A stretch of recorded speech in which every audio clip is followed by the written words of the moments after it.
Start कर दो, start करके छोड़ देने का उसको, जस्ट इग्नोर इट, है कि नहीं है क्लास में। चलो, so let's begin our day. या ऑल सेट? कितना लेक्चर है? 4।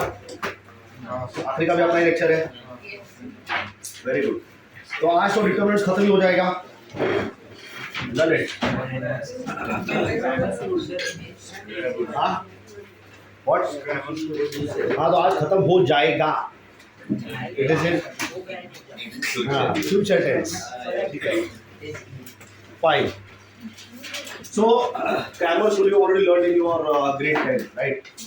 10 में पढ़ा था, नहीं? कुछ तो पढ़ा था? कुछ भी नहीं? ठीक है।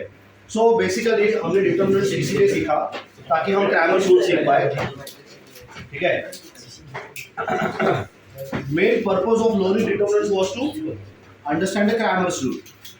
तो क्रैमर्स रूल क्या बोलता है? अगर तुम्हारे पास इक्वेशंस है, अब कितने भी वेरिएबल्स के साथ रहने दो, 2 वेरिएबल, 3 वेरिएबल, 4 वेरिएबल, कितना भी वेरिएबल्स रहने दो, ठीक है, you can definitely make use of the Cramer's rule and get the values of x y z any other variable. Getting? तो अपने को 3 वेरिएबल तक दिया हुआ है, ठीक है, we have up to 3 variables, not more than 3 variables we have. So the rule says अगर तुम्हारे पास, मैं डायरेक्टली 3/3 का ले रहा हूं, ठीक है, सो 3/3 का पता रहेगा तो 2/2 का भी बहुत इजीली कर सकते हैं। सेम लॉजिक रहेगा, सिर्फ तीसरा वेरिएबल हट जाएगा, 3/3 के डिटरमिनेंट से 2/2 पे रिड्यूस हो जाएगा। ठीक है, so if I have equation like this, a1 क्या सभी नहीं है, so if I have the equation a1x plus b1y plus c1z, और प्लस d1 भी हो सकता है, इक्वल टू d1 भी हो सकता है, उससे फर्क नहीं पड़ता है। ठीक है, इट्स योर चॉइस, तुमको कांस्टेंट को कहां पे रखना है। I generally keep the constant on the right side. ठीक है, कांस्टेंट को तुम इस तरफ भी रख सकते हो, a1x plus b1y plus c1z plus d1 equal to 0, ऐसा भी लिख सकता है, या फिर कांस्टेंट्स को राइट साइड पे रख दो। So my preference is always constants on the right side, मैं कांस्टेंट्स को राइट साइड पे भेज देता हूं। ठीक है, and I keep all the variables on one side, so थोड़ा स्ट्रक्चर्ड लगता है, all variables on one side, constant on the other side. ठीक है, अगर कोई वेरिएबल मिसिंग रहेगा तो 0 के साथ लिख देने का उसको। फॉर इंस्टेंस x नहीं है, किसी इक्वेशन में x नहीं है तो 0x करके लिख देने का, लेकिन वेरिएबल सारे होने चाहिए। ठीक है, so the next equation would be a2x plus b2y plus c2z is equal to d2, and then a3x plus b3y plus c3z is equal to d3। ठीक है, अब कितने वेरिएबल्स है यहाँ पे? 3, x y और z। ठीक है, there are 3 variables, you want to find x y and z का वैल्यू निकालना है। बेसिकली जब तुम्हारा इक्वेशन 2 वेरिएबल का रहता है, linear equation of 2 variable, this is linear equation of how many variables? Why it is called linear equation? Because the power is 1, power 1 है। ठीक है, सो पावर 1 होने की वजह से लीनियर इक्वेशन बोलेंगे। लेकिन ये जो इक्वेशन तुमको यहाँ पे दिख रहा है, इसका लाइन नहीं बनता है, you don't get lines of this equation, you get planes. ठीक है, so that you are going to learn when you go to 12th standard. ठीक है, ग्रेड 12 में तुमको मिलेगा कि ये इक्वेशन प्लेन का इक्वेशन है।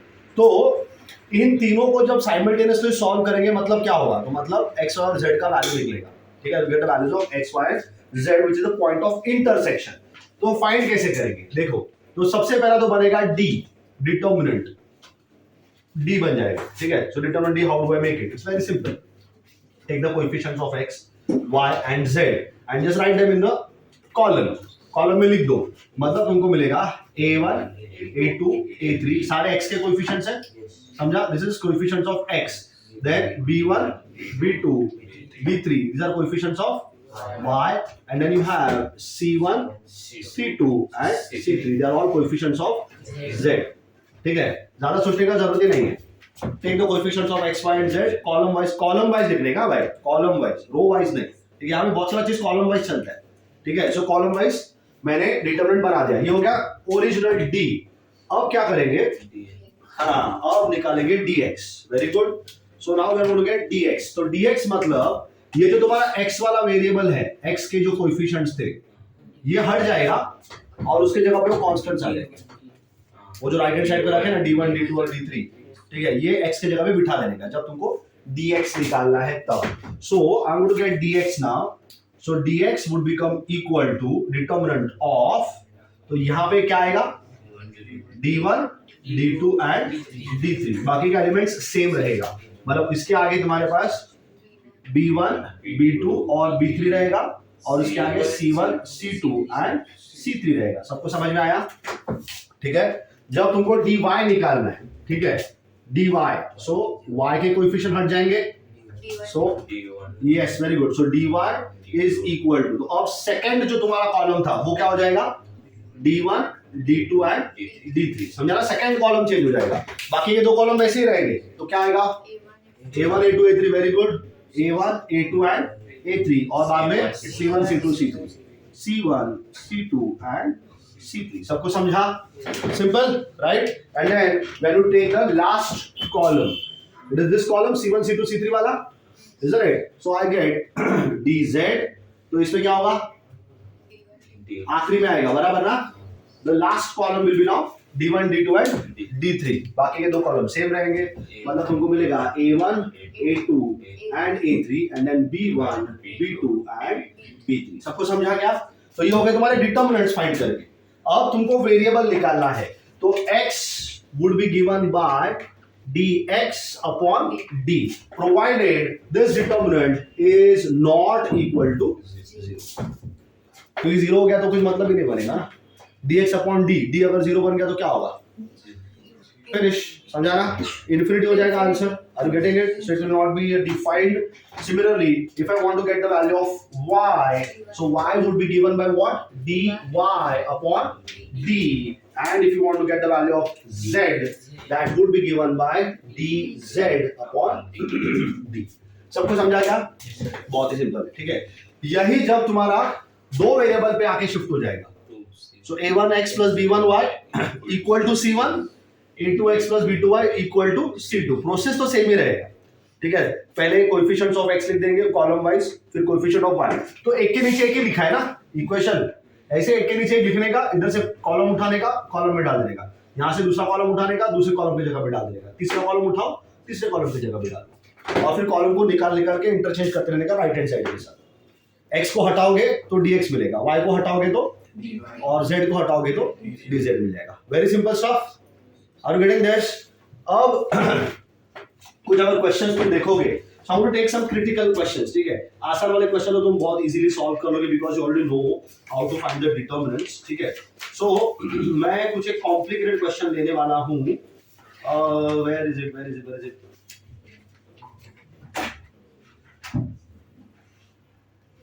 सो मेरे पास जो नोट्स है उसमें मैट्रिक्स चालू हो गया,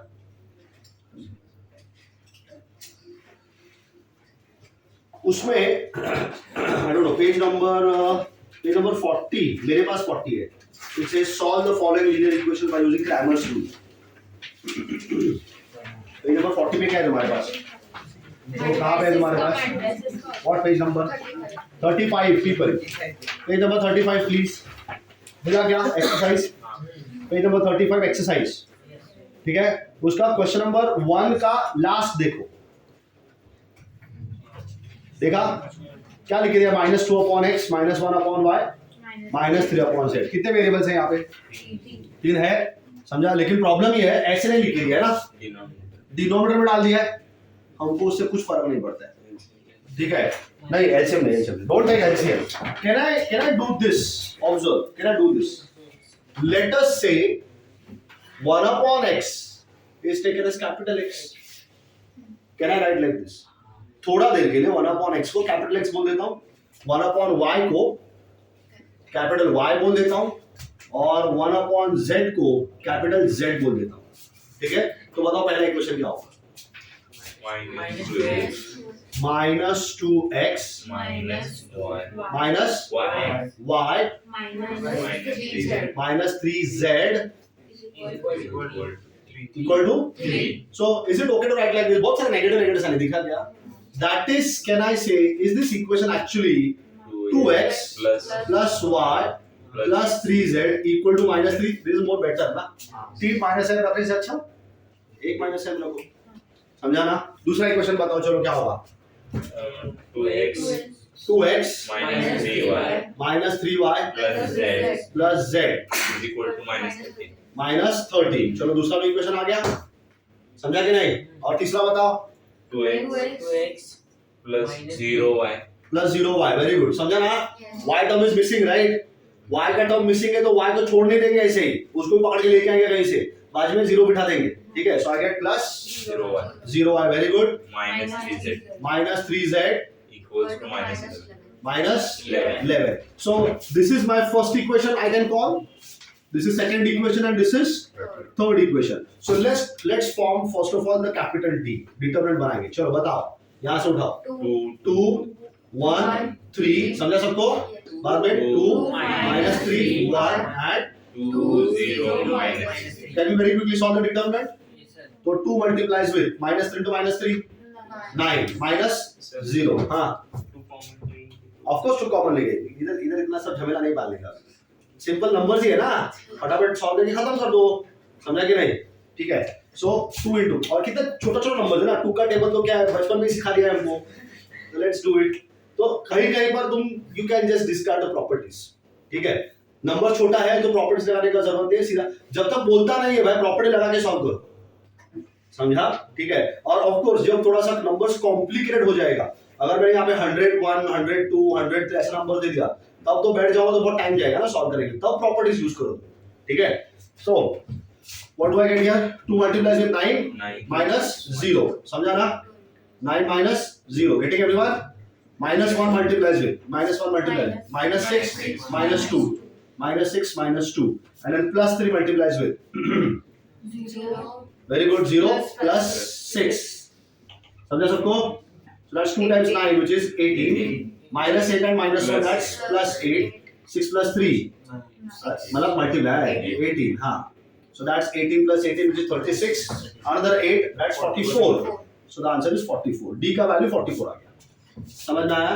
अब dx निकलेगा, ठीक है? तो dx फाइंड करने के लिए कौन चेंज होगा यहाँ से? x चेंज होगा, बराबर ना? ये वाला कॉलम, समझा? पहला कॉलम चेंज होगा, get it? So I will now get dx. तुमने ऑब्जर्व किया कौन सा x यूज किया मैंने? ये स्मॉल है क्या? दिख रहा है ना? देखो ना, मेरा स्मॉल x देखो कैसा रहता है और मेरा कैपिटल x देखो कैसा है, ठीक है? लिखा सिर्फ छोटा है मैंने उसको, आर यू गेटिंग इट? लेकिन है वो कैपिटल x ही, are you getting it? So dx would become equal to what? Determinant of कौन बदलेगा? हाँ, very good. minus 3 minus 39 minus 11, बाकी दो लोग तो सेम ही आएंगे. कौन कौन है वो? 1 minus 3 0, very good.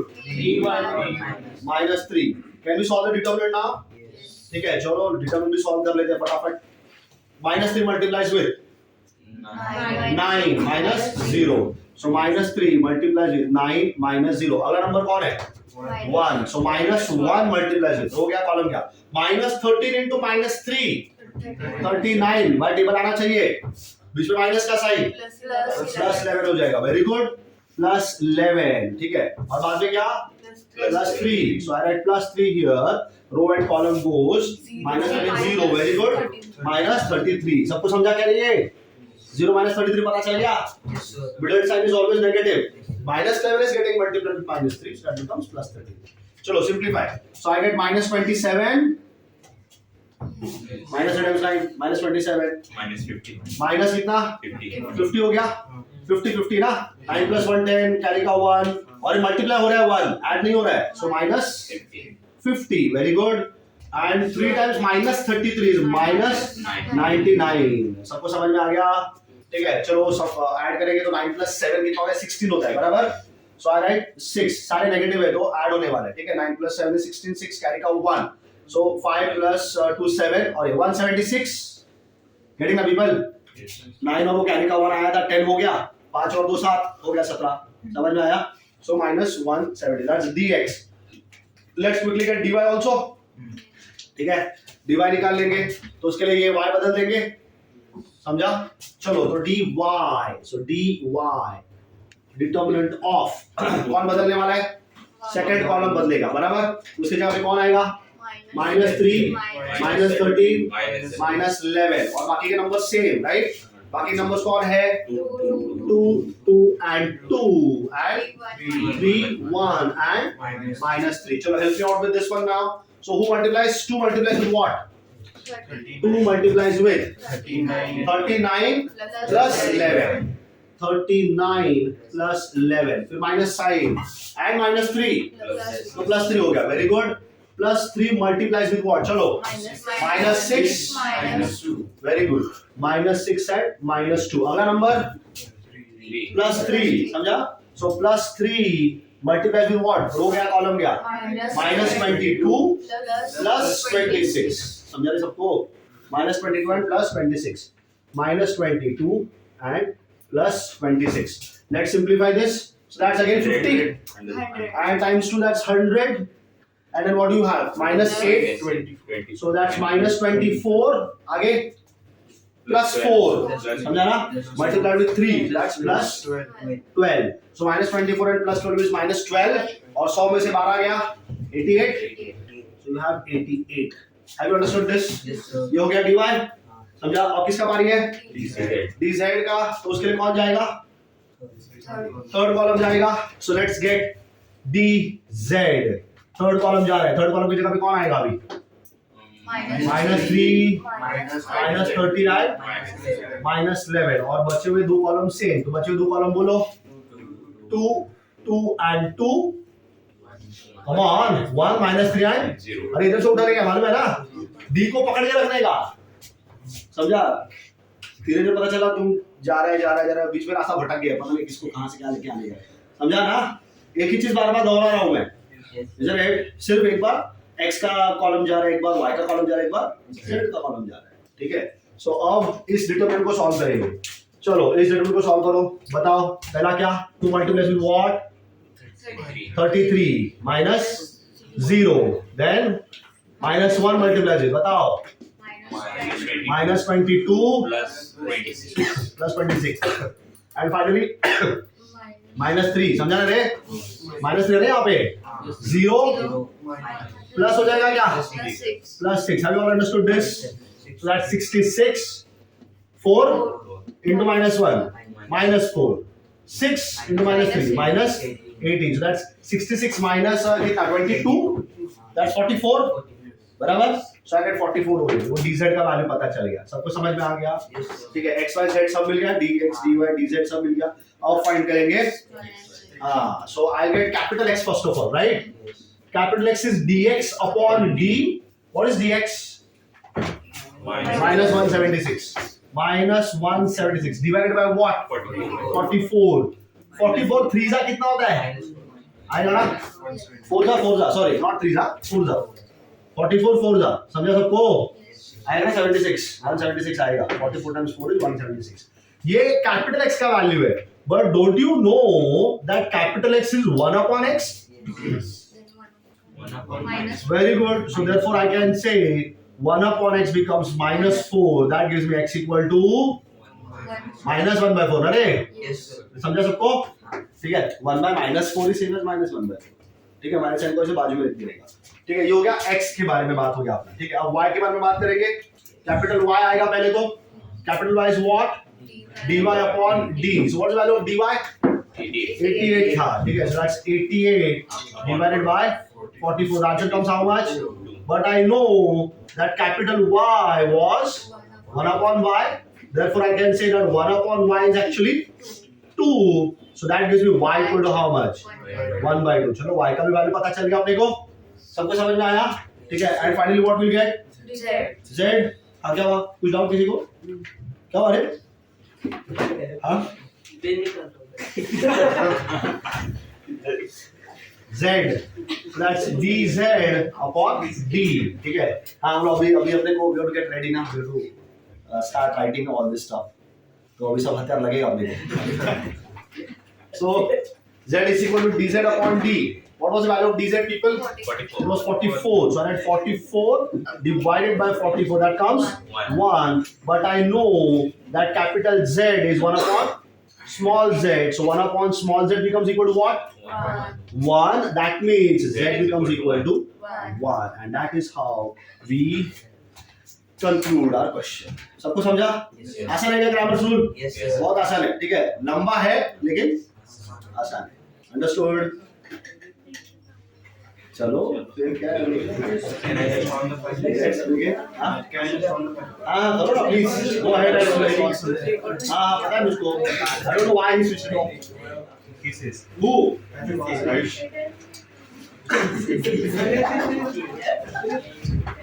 चलो now people listen once you complete this one question you will solve on your own Yes, sir.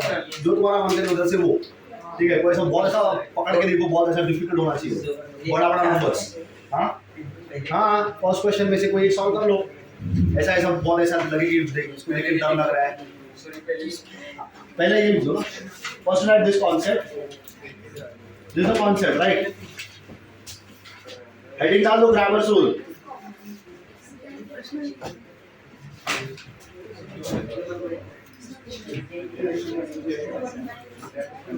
So good idea guys grammar rule ठीक है and then start copying all the things properly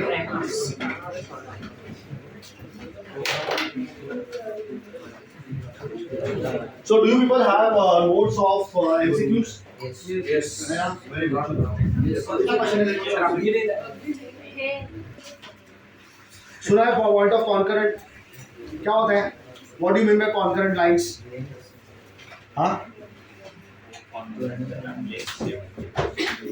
अरे सुना है ना ये concurrent lines ये word सुना है क्या कभी जिंदगी में हाँ तो बताओ कॉन्करेंट लाइंस का मतलब क्या है what do you mean by concurrent lines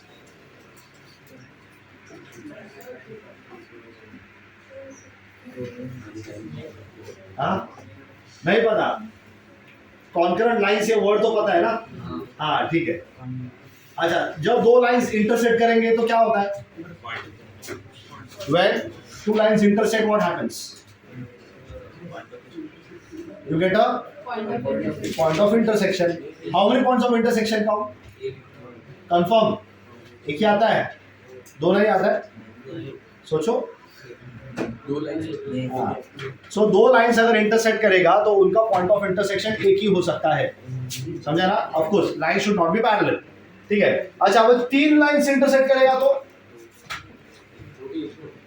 अगर तीन लाइंस इंटरसेक्ट करेगा तो अभी भी एक पॉइंट ऑफ इंटरसेक्शन आएगा अच्छा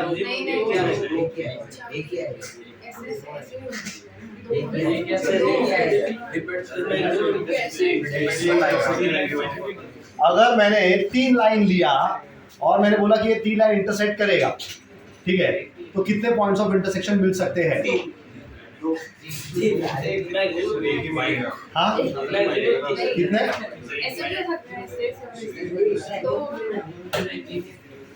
चार करेंगे तो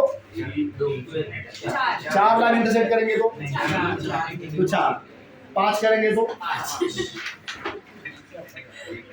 ठीक है so this concept we are going to learn when we are going to start something called as permutation and combination and it's a very important topic ठीक है तब तुमको पता चलेगा कि चार लाइन पांच लाइन 10 लाइन 50 लाइन इंटरसेक्ट करेगा तो कितने पॉइंट ऑफ इंटरसेक्शन मिल सकते हैं अभी मैं तीन का बता ठीक है तीन लाइन अगर इंटरसेक्ट करेगा ट्राइंगल देखा है ट्राइंगल में कितने लाइंस होते हैं इंटरसेक्ट करते हैं आपस में सारे कितने पॉइंट ऑफ इंटरसेक्शन मिलते हैं ठीक है अब चार लाइन लोगे तो चार नहीं मिलेंगे ज्यादा मिलते हैं ठीक है तो वो लॉजिक मत लगाओ तीन पे तीन चार पे चार पांच पे पांच ऐसा नहीं होता है ठीक है सो तीन लाइंस अगर लिया और वो इंटरसेक्ट करता है तो तीन लाइन का points of intersection at the most तीन हो सकता है एट द मोस्ट मैक्सिमम तीन हो सकता है बात समझ में आ रहा है ठीक है लेकिन कहीं अगर ये तीनों लाइंस का पॉइंट ऑफ इंटरसेक्शन एक ही हो गया दो का तो एक ही रहता है कंफर्म है दो लाइंस का पॉइंट ऑफ इंटरसेक्शन एक ही पॉइंट रहेगा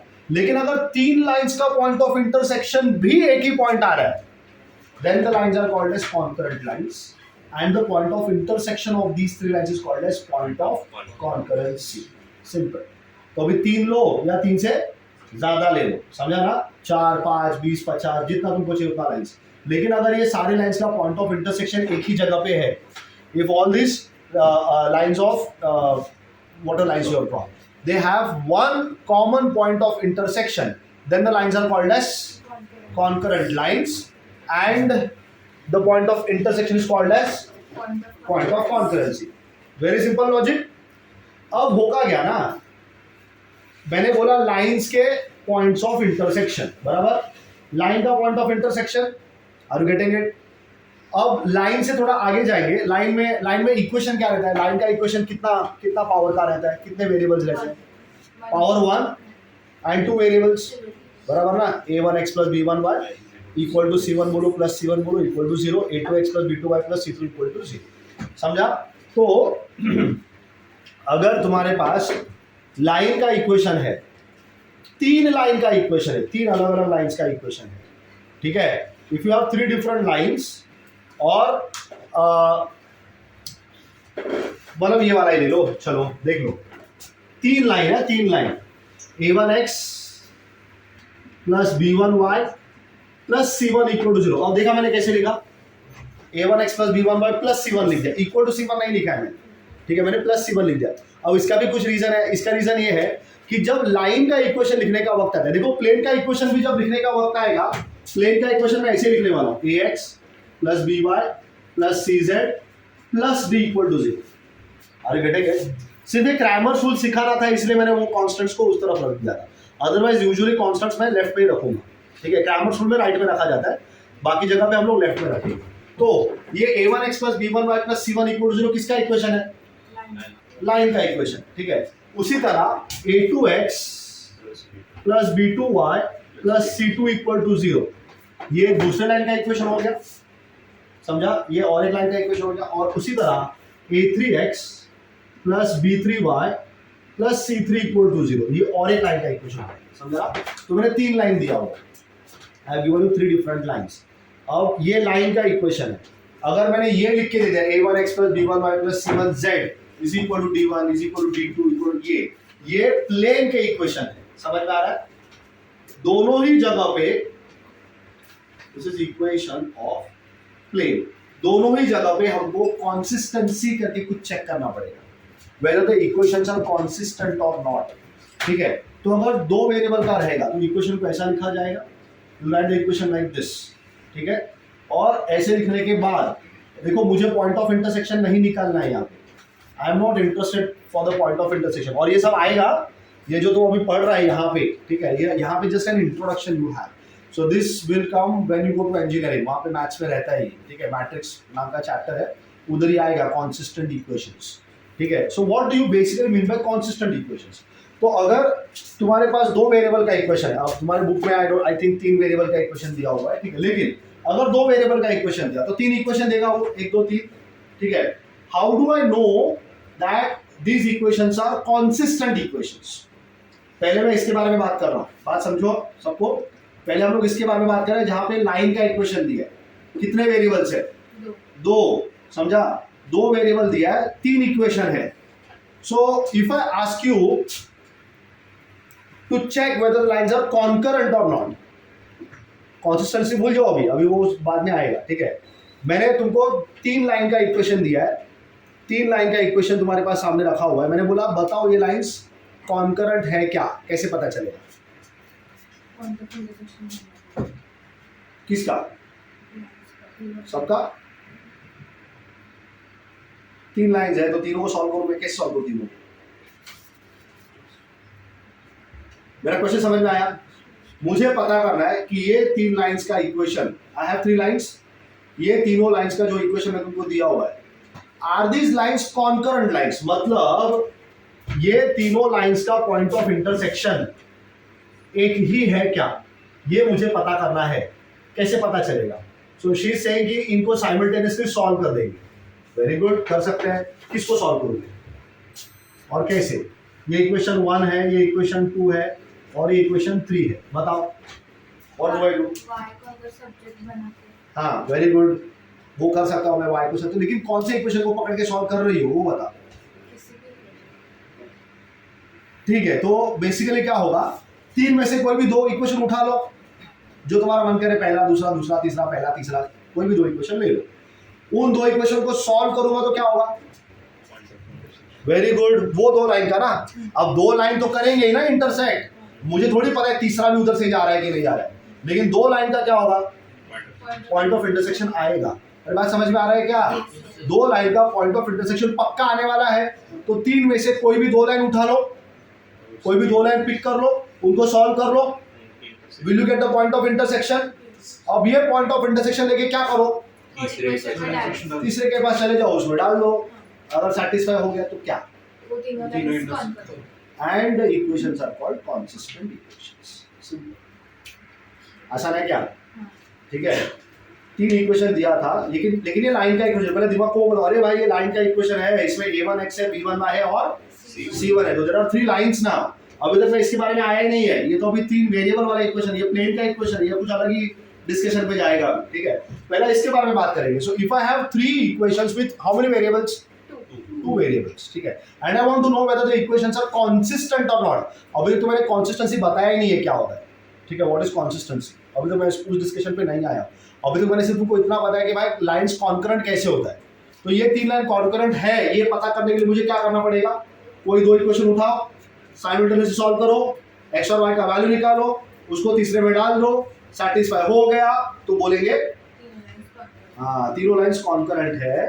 lines are concurrent, that's why the equations are consistent. So now the word consistent, what does it mean? अगर मेरे पास तीन इक्वेशन है, तीन लीनियर इक्वेशन है, दो वेरिएबल वाला, अभी हम कौन सा डिस्कशन कर रहे हैं? तीन इक्वेशन दो वेरिएबल, समझा ना? बार बार बता दे रहा हूं खुद को, तीन इक्वेशन दो variable. I want to check whether the equations are consistent और not, means is there at least one solution, there can be more than one also. होता है एक से ज्यादा सॉल्यूशन भी आ सकता है, लेकिन वो अलग डिस्कशन है, ठीक है ना, that is a different discussion that we can do. लेकिन अगर तीन इक्वेशन दिया मैंने और वो तीन इक्वेशन का मिनिमम एक सॉल्यूशन है, अगर मिनिमम एक सॉल्यूशन आ सकता है, then the equations are called as consistent equations. Consistency, we say the process is called consistency. Check the consistency of the equation. So when he says check the consistency, what is he trying to tell you or maybe ask you? So I have given you three equations, check whether they are consistent or not, means there must be at least one common solution for all the three lines. There can be more than one also, but at least one, ठीक है। लेकिन ये process बहुत लंबा है, दो equation लो, solve करो, x Y निकालो, तीसरे में डालो, आंसर निकाल के देखो, लंबा है ना? समझ में आया? तो हम क्या करेंगे, हम फाइंड करेंगे इसका डिटरमिनेंट, और वो डिटरमिनेंट का वैल्यू जीरो नहीं होना चाहिए। समझ में आया? अगर डिटरमिनेंट का वैल्यू जीरो नहीं है, then you will say that the equations are consistent equations. Simple, समझ में आया? आपको अब इसके पीछे बड़ा थियरी है, ठीक है, कि डिटरमिनेंट का वैल्यू जीरो होना चाहिए, नहीं होना चाहिए, क्यों होना चाहिए, ठीक है। And that theory I guess is there in your book also. देखिए पता है दो वेरिएबल का, तीन वेरिएबल का, कुछ चेक वेरी क्विकली, किधर है? हाँ तीन वेरिएबल वाला दिया हुआ है ना? नहीं, दो वेरिएबल का दिया हुआ है, three equations and two variables, मिला ना सबको? हाँ ठीक है। सो डिटरमिनेंट का वैल्यू इसमें इक्वल टू जीरो होना चाहिए। जब ये वाला लेंगे ना, तीन वेरिएबल वाला, तो इसमें नॉट इक्वल टू जीरो है, ठीक है। So I show you why the determinant value becomes equal to zero, consistent equation. लेकिन मैं वापस बोल रहा हूँ, फर्क समझो बराबर से। कितने इक्वेशंस हैं? तीन इक्वेशन है, और वेरिएबल्स कितने हैं? दो, ठीक है। कंसिस्टेंसी मतलब there is at least one solution common to all of the three equations. And how do I get it? I get the determinant, and the value of determinant for this should be equal to zero. इधर not equal to zero है, ये बात में discuss करेंगे। यहाँ पे equal to zero होना चाहिए, बात समझ में आया? इसका determinant equal to zero होना चाहिए। तो ये प्रूफ कैसे किया वो भी देख लो, ठीक है। So this is called as the point of concurrency, right? Point of concurrency, ठीक है। This is a point of concurrency, and we have what? Concurrent lines. So these are concurrent lines. Concurrent lines. तो suppose तुमको मैंने बोल दिया, अब कितने equation है? तीन इक्वेशन है, ठीक है। मैंने बोल दिया x और y निकाल के बताओ, get x and y. How will you get it? The values of x and y.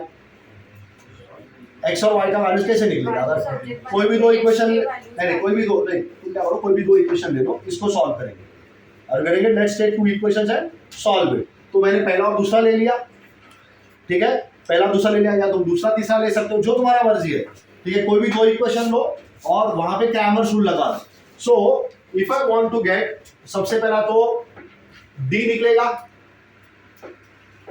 D find होगा, डी का वैल्यू क्या आएगा, अगर मैंने पहला दूसरा इक्वेशन लिया तो पहला और दूसरा coefficient of x and coefficient of y, so right a1 a2 b1 b2, ये d हो गया, फिर dx निकलेगा और dy निकलेगा, समझा। क्या करना पड़ेगा इसके लिए, c1 c2 को रिप्लेस करना पड़ेगा, एक बार a1 a2 के साथ और एक बार b1 b2 के साथ। तो यहाँ से x और y पता चल जाएगा अपने को। Are you getting it? This x and y should satisfy which equation? Third equation, समझा। तो dx का वैल्यू अगर सपोज मुझे निकालना ही है dx का वैल्यू, तो dx का वैल्यू हो जाएगा, अब देखो मैंने c1 c2 इस तरफ रख दिया, क्रैमर्स रूल के लिए क्या मैंने बोला था, उस तरफ रखो, मालूम है ना। So will I get minus c1 and minus c2 here, और यहाँ पे b1 b2 समझ में आ रहा है। और जब dy निकलेगा तब a1 a2 minus c1 and minus c2. See, nobody is going to ask you this entire derivation. सिर्फ पता होने के लिए बता रहा हूँ, ठीक है। dx dy हो गया, तो x का वैल्यू कैसे मिलेगा, dx अपॉन d, तो ये dx का वैल्यू है अपॉन d, और y का वैल्यू dy अपॉन d, समझा। अब ये x और y तीसरे इक्वेशन को क्या करना चाहिए, सैटिस्फाई करना चाहिए। तो x के जगह पे वैल्यू डाल देंगे, x के जगह पे क्या आएगा अभी, सो a3 multiplies with what, determinant of x क्या है बताओ, dx अपॉन d, तो क्या minus c1 minus c2 b1 b2, समझा क्या। देन प्लस b3y, तो b3 इंटू y का वैल्यू क्या है a1 a2 minus c1 minus c2, getting और नॉट, ठीक है। एंड प्लस क्या, और अपॉन में भी a1 है ना, अपॉन में क्या है a1 a2 b1 b2, ये है ना अपॉन में, और यहाँ पे c3 equal to 0। Are you getting this, is this the LCM, can I multiply throughout, LCM समझ में आता है ना। सबके डिनोमिनेटर में क्या है a1 a2 b1 b2 a1 a2 b1, सबको मल्टीप्लाई कर दो इस नंबर से। ये डिटरमिनेंट तुमको क्या दिख रहा है, नंबर दिख रहा है कि नहीं, ये नंबर है, नंबर मालूम है ना, 3 है 7 है 4 है 12 है, जो भी कुछ नंबर है सबको सेम नंबर से मल्टीप्लाई कर दो। Will I get like this, a3 multiplied with determinant plus b3 multiplied with another determinant plus c3 multiplied with one more determinant, और वो डिटरमिनेंट कौन रहेगा, a1 b1 a2 b2 या a1 a2 b1 b2, समझा ना, equal to what 0, समझ में आ रहा है। अब अगर इसको देखोगे a3 into some determinant, b3 into some determinant, c3 into some determinant, अच्छा b3 into पता है क्या है, यहाँ पे a1 a2 minus c1 minus c2 है ना। अगर माइनस n हटा दिया मैंने यहाँ से और यहाँ पे डाल दिया ऐसे माइनस कर सकते हैं, पता है ना। अब तुमको पता है कि देखो a3 multiplied with determinant minus b3 multiplied with another determinant plus c3 multiplied with one more determinant. अगर मैंने यहाँ पे a3 b3 और c3 लिख दिया, तो a3 मल्टीप्लाइज क्या आता है, इधर का डिटरमिनेंट आता है ना, जो कि यहाँ पे बैठा हुआ, फिर माइनस ऑफ b3 इंटू क्या होता है, इधर का डिटरमिनेंट आएगा ना, ऐसा वाला जो यहाँ पे बैठा हुआ, ठीक है। और फिर c3 मल्टीप्लाइड में क्या होगा, इधर का डिटरमिनेंट आएगा जो यहाँ पे बैठा होगा। इधर पता है क्या है, a1 a2 b1, जो यहाँ पे आएगा a1 a2 b1 और b2, और यहाँ पे c1 c2 आएगा, गेटिंग, ठीक है। तो मैंने बोला this entire thing is equal to what, तो ये डिटरमिनेंट इक्वल टू क्या हो जाएगा, और फिर ये ऊपर चेक कर सकते हैं ना, a1 b1 c1 कौन से रो पे बैठा है, सेकंड, वो किधर होना चाहिए, फर्स्ट। तो एक बार इंटरचेंज करूंगा तो एक माइनस n लगेगा, दूसरे जगह पे a3 b3 c3 आ गया, लेकिन वो तो थर्ड प्लेस पे जाना चाहिए, एक बार और इंटरचेंज कर दूंगा, प्लस हो जाएगा, आया ना, डिटरमिनेंट का value equal to 0। So basically if you have 3 different equations, लेकिन कितने वेरिएबल के, 2 वेरिएबल, तो तीन लाइंस अगर एक ही पॉइंट में मीट करेंगे ये तीनों लाइंस का एक ही पॉइंट ऑफ इंटरसेक्शन अगर रहेगा, then the lines are called as concurrent lines. The point of intersection is called as point of concurrency, and their equations are called as consistent equations. Simple. And how do we check the consistency? We get the determinant of a1 b1 c1 a2 b2 c2 and a3 b3 c3, and this determinant should become equal to what? 0. समझ में आया? ये determinant equal to क्या होना चाहिए? 0. Simple. Logic समझ में आया? कुछ क्वेश्चन देख लेते हैं फटाफट। तो अब मुझे बताओ, तुमको डिटरमिनेंट सॉल्व करने के लिए आता है? सबको आता है। अगर ये डिटरमिनेंट का वैल्यू इक्वल टू 0 हो गया तो तुम तीन इक्वेशन के बारे में क्या बोलोगे? अरे तो इक्वेशंस क्या हो जाएंगे? कॉन्सिस्टेंट। अरे नहीं समझा क्या? अगर तुमको मैंने तीन इक्वेशन दिया, बोला बताओ ये इक्वेशन कॉन्सिस्टेंट है क्या, तो क्या करना है तुमको? डिटरमिनेंट का वैल्यू इक्वल टू क्या रखे बताना है। आ गया तो बोल दोगे consistent equation. Is it understood? सबको समझा क्या? चलो मुझे फिर बताओ, ये एक्सरसाइज के क्वेश्चन नंबर 3, 4 सॉल्व हो जाएंगे क्या?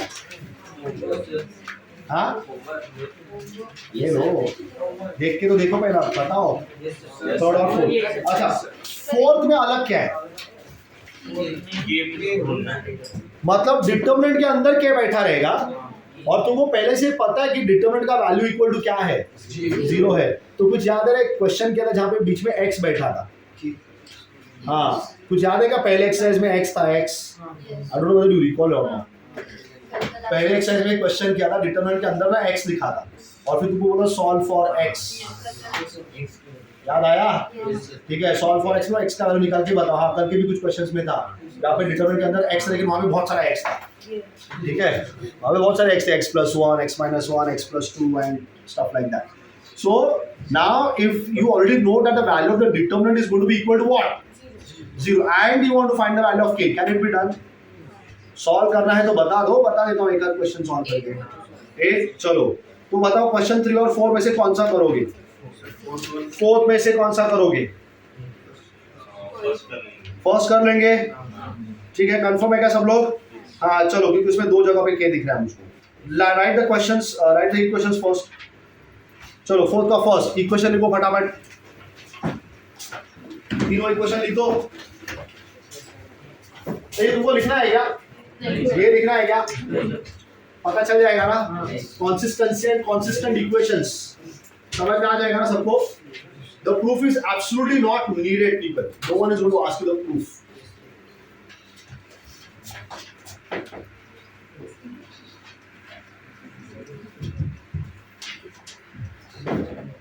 चलो, so write the equations and say, वो लिखने के बाद लिखना आर कॉन्सिस्टेंट। तीनों इक्वेशन लिख दिया, उससे आगे लिख दो are consistent. Therefore determinant of x का कोएफिशिएंट क्या है? k, y का 3, और मैंने सारे कॉन्स्टेंट्स एक ही जगह पे रखे हुए। ठीक है, सो दैट्स 1 एंड देन 1 कौन सा कर रहे हैं हम लोग? फोर्थ का फर्स्ट कर रहे हैं। अच्छा, लेकिन हाँ फर्स्ट कर रहे हैं ना? हाँ okay, so that's 2, 3 eight -2, then what do we have? 2, 4 and -k, and then we have 1 -2 and कितना रे? हाँ 3 नहीं, plus 3k. This determinant should become equal to 0 because the equations are already consistent. So the value of the determinant becomes equal to 0. चलो simplify कर देंगे। So therefore 2 multiplies with what? बताओ। 12. Very good, 12k minus very good 2k. अगला number -3 multiplies with what? -4 आराम से 6k, बराबर ना? 6k and plus k। चलो अगला नंबर -2, ठीक है भाई, मल्टीप्लाई विद रो गया, कॉलम गया, कितना answer? -4 and -4 equal to 0. So what's 12k minus 2k? That's 10k, which multiplies with 2, you get 20k. What 6k plus k? Multiplies with the -3, minus 21k. What's minus 4 and minus 4? Minus 8 and minus 2? Plus 6. Plus 16 equal to 0. So do I get simply minus k plus 16 equal to 0? Or I can say k is equal to 16. नहीं रे, k का वाला 16 ना? एक minus k है, minus से उधर भेज देगा प्लस के बन जाएगा। अब 16 इक्वल टू k लिखने के जगह पे मैंने k इक्वल टू 16 लिख दिया। इजी ना? Yes, sir. खत्म करो चलो। क्या हो गया? अच्छा लिखे हो गया? लिखे नहीं हुआ है? कि टाइम हो गया? क्या पता है तुम मुझको? दोनों हो गया? एक लास्ट कॉन्सेप्ट करेंगे and then will stop. That completes your chapter में पीपल। अगला क्लास हम लोग वी कैन डू एमसीक्यूज। हाँ? अरे ठीक है ना? नहीं उतना उतना मेहनत मैं नहीं करेगा। ठीक है, आई डिस्कस द क्वेश्चंस फटाफट। हम तो 5 मिनट हो गए हम कर जाए। हाँ, और मेरा मुझे हिंट देने का भी जरूरत नहीं, तुम घर जाके करोगे। जो नहीं आएगा वो हम यहाँ पे करेंगे, जिसका मैं हिंट दूंगा तुम फिर घर जाके करोगे।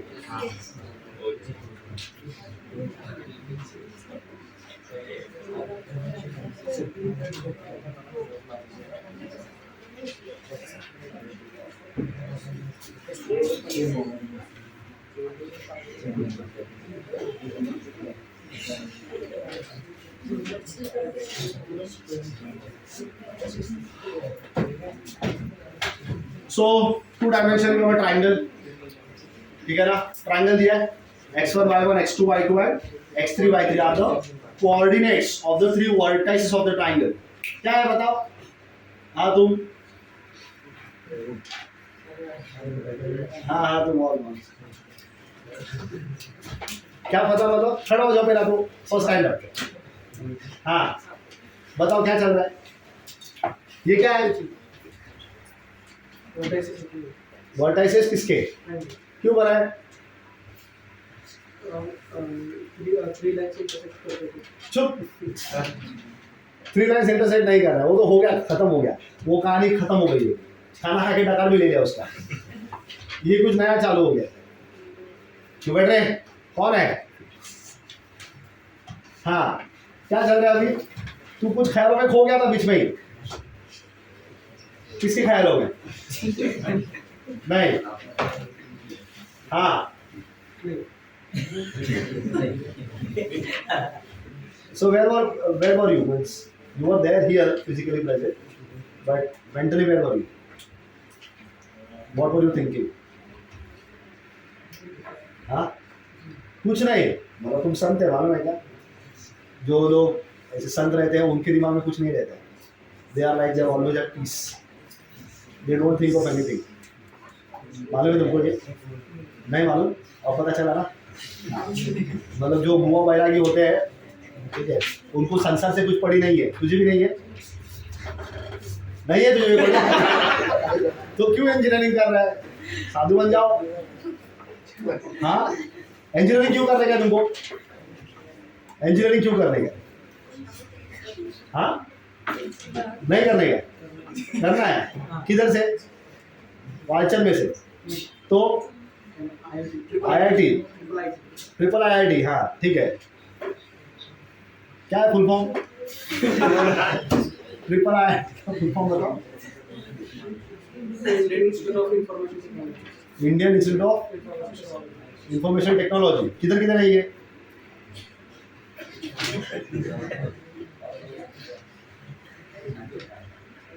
पक्का तुमको पता है क्या है? ट्रिपल IIT का full form Indian institute of information technology है?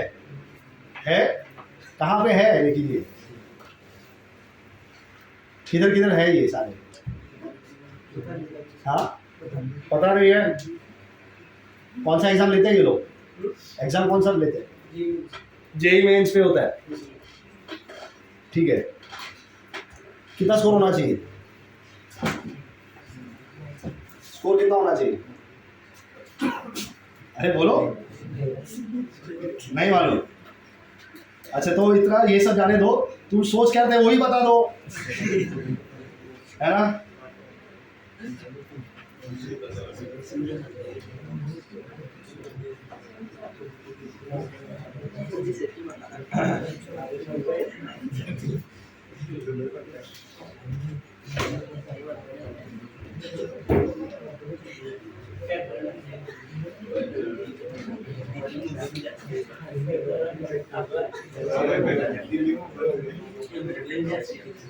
तो एक तो पुणे में दिख रहा है मुझको ट्रिपल आईटी, हाँ, फिर एक इलाहाबाद में है, फिर हैदराबाद में भी है। तो तुम किधर जाने वाले हो? पुणे वाले में जाओगे? किधर जाने वाले हो? हाँ,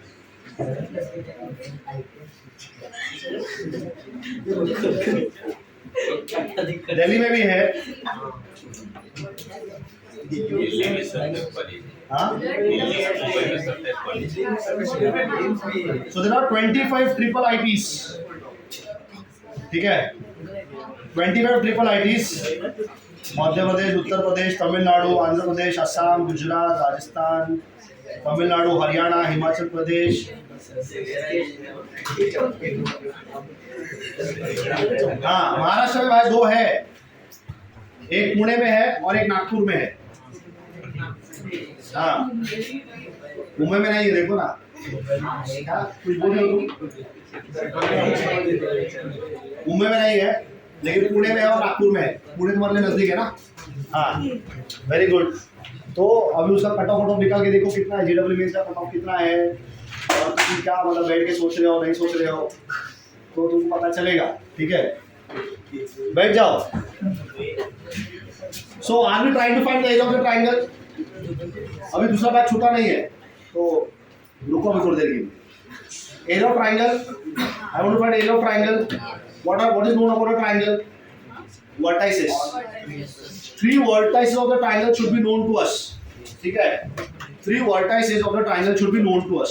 the formula is very simple, ठीक है। Area of the triangle is simply given by area of triangle ABC, it is given by 1/2 determinant of x1 y1 x2 y2 x3 y3। अब डिटरमिनेंट तो 2 कॉलम का बनेगा नहीं, रो तो 3 बन गए, लेकिन कॉलम कितने हैं? 2। कॉलम भी 3 होने चाहिए, मालूम है ना?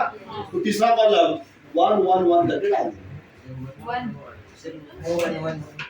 1 1 solve the determinant, multiply with half, that gives you the area of the triangle। हाँ, तो हाफ ये डिटरमिनेंट के बाहर बैठा है ना, तुम डिटरमिनेंट को सॉल्व कर लो, समझा? You solve your determinant, whatever your answer that gets, समझा क्या? आसान है ना ये? तो यही है तुम्हारे डिटरमिनेंट्स के चैप्टर में, ठीक है। मैक्सिमम क्वेश्चन जो आएंगे वो सारे प्रॉपर्टीज के ऊपर बेस्ड रहेंगे, ठीक है। सो हाँ, next class you are going to do that. हाँ, नहीं आया, नेक्स्ट क्लास में हम लोग डिस्कस करेंगे वो। मैं देखो इसका, अच्छा लिसन पीपल, ए रुको बैठो, एक मिनट बैठो। हाँ, वन थिंग आई टेल, अगर ये पॉइंट बी यहाँ से उतर के लाइन पे आ गया, यहाँ से उतर के लाइन पे आ गया, तो पॉइंट्स कैसे हो जाएंगे?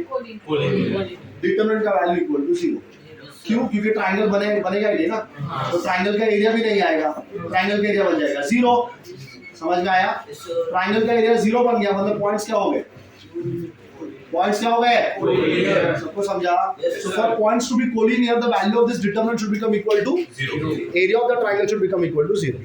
समझा? चलो विल स्टॉप हियर। हां, 4 लो ना, क्या है? ले लो।